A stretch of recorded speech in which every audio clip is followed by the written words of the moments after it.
little bit of ASMR for you. This is my cucumber, lemon, chia, maple syrup, a little bit of salt drink. Hi, friends.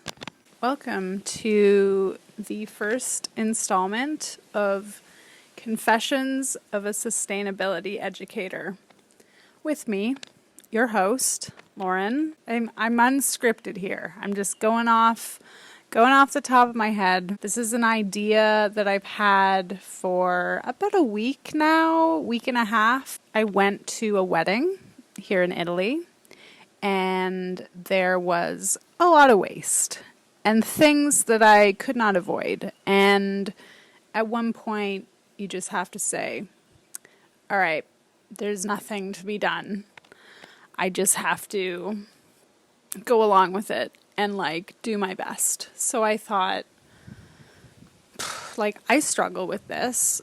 I'm guessing other people that are trying to live a little more sustainably in general are also struggling with this. And I beat myself up about it, but that's not maybe the way to do it. So I thought if I could come on here and have a confessional, and people would maybe not feel so alone in the journey, So this will be a YouTube video as well as a podcast. If you're listening on the Enough Stuff pod, welcome back. Thank you for tuning in. I haven't recorded in a long time for, a myriad of reasons. Probably the main one was just not feeling very creative, but I've started working on my Substack. Check it out if you haven't already, and please subscribe. Shameless plug. It's all about sustainability, and I know that word can be big. There's a beautiful breeze today. Oh my God. It's a bit of a buzzword, but how I'm using the word is my personal definition of sustainability is not over-consuming, making sure I use things as long as I can, and keeping things safe. So my electronics, my clothing, if they get holes, I mend them. Things like this. That's what sustainability means to me. And it might mean something different to you, but that's what you need to figure out. I can help you do that, but that is a personal journey. To kick off the first confessional of the Sustainability Educator, I'm Lauren, by the way. I don't know if I mentioned that, but that's who I is. Because this is my first confession, maybe I have to go way back in time. I mean, not to the point of boring you. I'm not going to go back to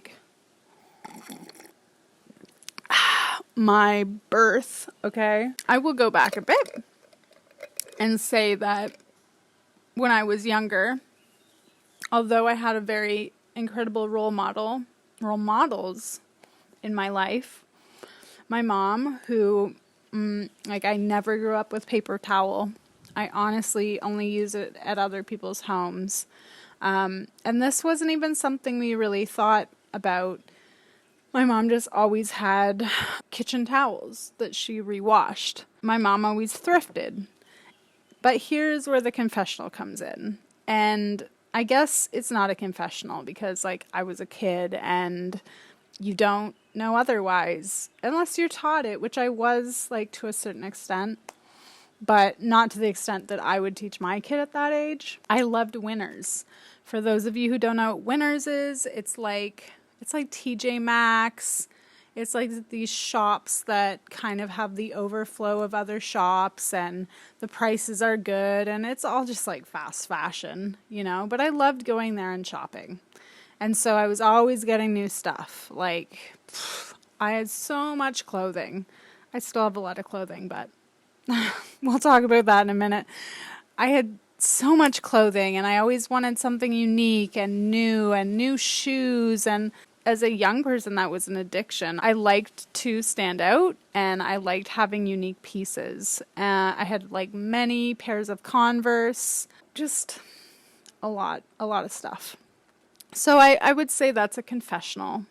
That's a confession that I didn't think much about it when I was younger. I didn't really think about how my consumption, or I suppose my parents, because they would buy me these things, how my consumption affected the world. I grew up just not really paying attention to that stuff. So that's my first confession. But let's move up to now, to the last few years, to more contemporary moments of confession, and that's that I have fallen for many greenwashing campaigns.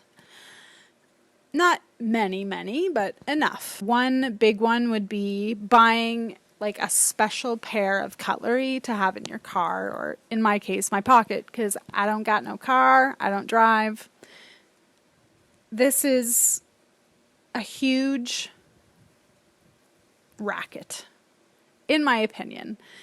And then I just realized there's always cutlery at thrift shops, like constantly. Cutlery, plates. It's so easy to just go out, grab some cheap ass cutlery and plates, and keep that in your car or in your bag, like a picnic bag. I fell hard for that kind of stuff.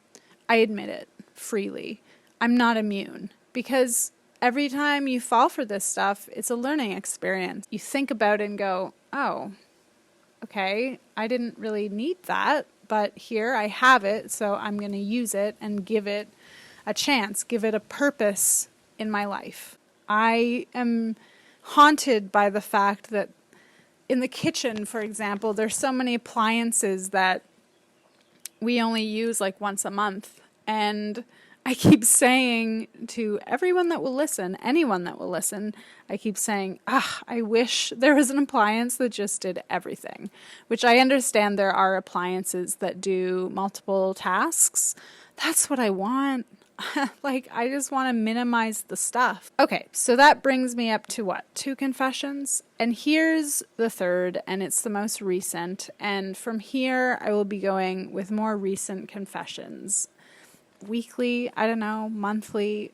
Let's see. If it's something you like, let me know, because I kind of I like this format. I like just talking, and I like opening up and talking about ways that I try to grow as a sustainability baddie. We went to this wedding. My first confession and my first mistake was that I didn't take my reusable, I guess it's like aluminum or stainless steel, I'm not sure, but I have a mug. Excuse me. I have a mug that my mother got for me for a birthday a few years ago, and I love it. I take it everywhere. It just has like a carabiner on it, so you can just latch it onto a bag. It's really handy, but I forgot it. I forgot it here, and I just hadn't thought about it because we are in a bit of a transitional period. We have been for a year, and so oftentimes when we go to stay in other places, I just forget essentials. So that happened, and of course the first thing that we attend is this aperitivo with a bunch of plastic cups, but I had to use a plastic cup. So oftentimes Luigi and I will just share a cup. That was big, and I guess just the whole wedding for me was a little wasteful.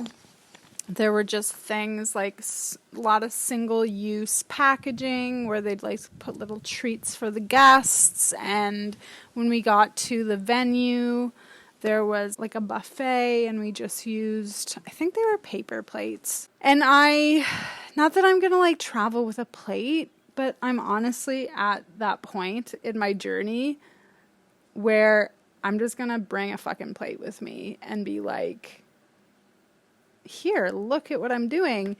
People will ask questions about it. A lot of these things are conversation starters, and that's what I love about this. When I show up with a cup, a simple cup or a plate, it opens the door for, well, why are you doing this?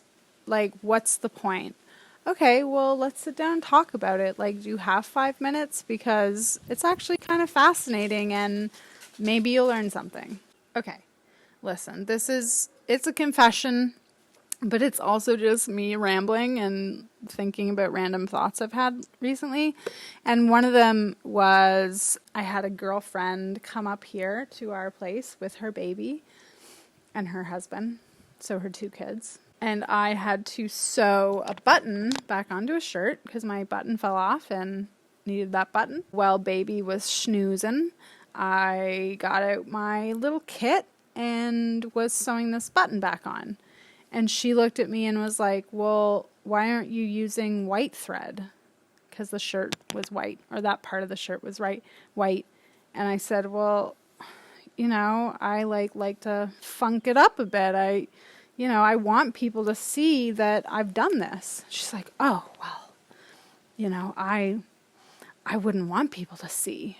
I'm like, well, I do, because if people see it and they come up and say, why is the button a different color? Why is the thread a different color? I'll say, well, I did that. I did that because the button fell off and now it looks kind of funky, it looks kind of unique, and I just wanted to use another color because it's fun. There's a lot of creativity as well when you start mending your clothing or adding patches or adding like embroidery, which is something I've been doing lately. Not necessarily to cover holes, but just to like funk up my clothing. It's kind of cute to add just like an eggplant randomly. I like that. So the wedding. Y'all, I have ADHD, so just bear with me. The wedding was just really wasteful, and I think about our wedding that was just like 15 people, and I'm sure there was a little waste because it's kind of hard to avoid, and I wasn't in the same mindset that I am now. But this wedding was like, God, I think it was like 150, maybe 200 people, and that's a lot. Okay, here's the mega confession. So, when we speak about sustainability and we speak about making changes, one huge one is minimizing our consumption of meat. I highly doubt that everyone watching or listening to this is like a hardcore vegan. It seems that like a lot of vegans are just vegan. Like they don't necessarily think much about sustainability other than the fact they're not eating meat. And then they're the people that like do a lot of sustainable things but still eat some meat. I have yet to meet someone that like goes fully into both. Although I would like to be that person, but I'm still eating meat on occasion. Like maybe once a week, maybe. Let's say 3 times a month, okay? So the wedding was an occasion where, and you can use this, but please quote my girlfriend Erica. She gave me this idea, which is just like meat as a treat, which I love. I love that. So that's kind of what I see meat as a treat, and we honor the animal, and we eat it thinking about the animal a bit that like gave its life involuntarily for our consumption. And so if I'm going to be eating meat, I want to try to eat as much of that meat as possible without wasting it because an animal gave their life. So at the wedding, I kind of had already made up my mind that I would be eating some meat. And the menu, of course, had meat. We had this huge ass buffet before. We didn't eat much of it because we knew that there would be like a lot of food, right? And then the meal, of course, came. The first, how many? There were like 3 pasta dishes to begin with, but small portions. And then after the pasta, there was this really delicious guanciale, which is like the cheek of the pig. Okay, I'm sorry if you're a vegan and this is triggering, I'm sorry. It was really delicious, and unfortunately, I couldn't eat it all because I was already really full. I was quite full, and then there was another meat dish, which I only had a tiny piece because I'm really trying not to eat beef, and it was like a really rare steak, and I had a small piece. But what I noticed walking around the venue after that, when we went dancing and stuff, is that like no one ate their meat because everyone was really stuffed. And me as well, there was meat that I couldn't finish. And for example, my niece who was sitting next to me, who's 4, she just like went off and did her thing. So the meat was there. She ate maybe a tiny forkful and then left, and it got thrown out. I'm back because my camera died yesterday. I'm back, fresh drink, because yesterday I left my drink out and then I put it in the fridge, and today I just took it out like 5 minutes ago and it was turning into vinegar. Kind of cool, but I didn't really want to drink it. I just listened to what I had recorded yesterday, and I was just in the middle of speaking about how there was so much meat left on the tables. I'm not the guilt police. That's like definitely not part of why I'm doing all this. Like the confessional aspect of this, yes, I also didn't finish my food because there was just too much. And it's this idea of more is better. But I think we're starting to see that more is in fact not better.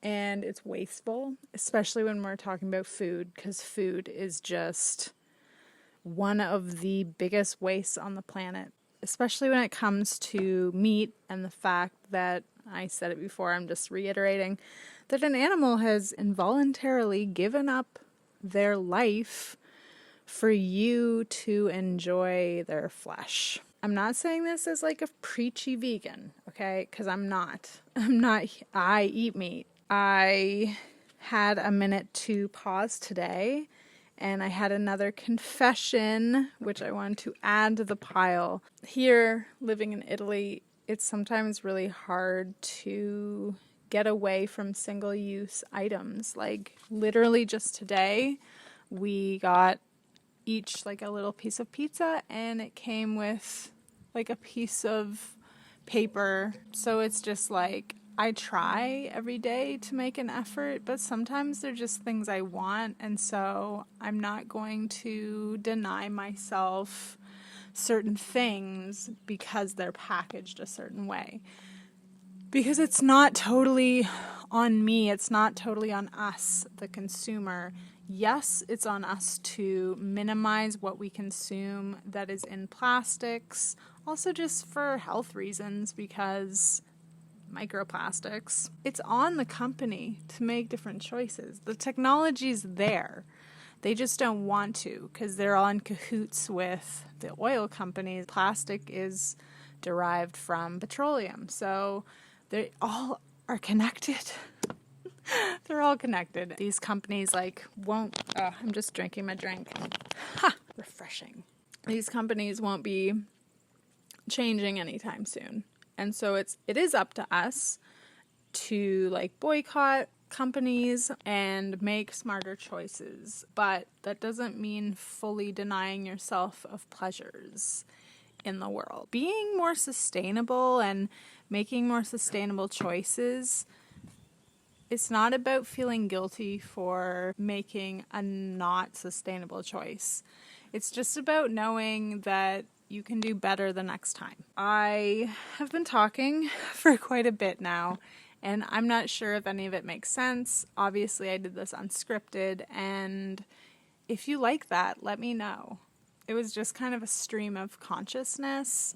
Also, the confessional, which I'm gonna make more of a thing, make that into a thing, because I think it's kind of fun, and part of my approach to education, especially when it comes to living with less impact on the planet, it's not about guilt. It's not about guilt. It's not about, well, some of it's a bit fear-based because it's scary, but it's not about that stuff, truly. It's just about, seeing what you can improve upon and seeing how you can live freely, because actually...